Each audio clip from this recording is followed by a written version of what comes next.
তুমি জানো আজকে আমি অফিসে প্রেগন্যান্ট হয়ে গেছি। কি? হ্যাঁ সত্যি। এটা কে করেছে?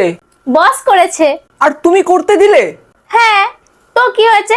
তুমি জানো আমি এটার জন্য কত কষ্ট করছিলাম। আর আজকে ফাইনালি আমি প্রেগন্যান্ট হয়ে গেছি। তোমার একটু লজ্জা করলো না? এতে লজ্জার কি আছে? আমি কিছু চাই না, আমার এক্ষুনি ডিভোর্স চাই। হ্যাঁ, এই ডিভোর্সটা আবার কে?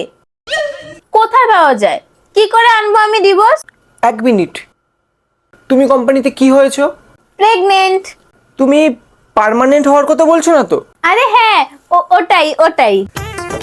হ্যাঁ, এটা বেবোধ। তুমি কি প্রেগনেন্টের মানে জানো?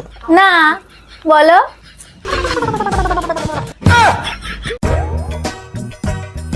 সরি, মিস্টেক হয়ে গেছে। তোমার মিস্টেকের চক্করে না, চলো বেরো এখান থেকে।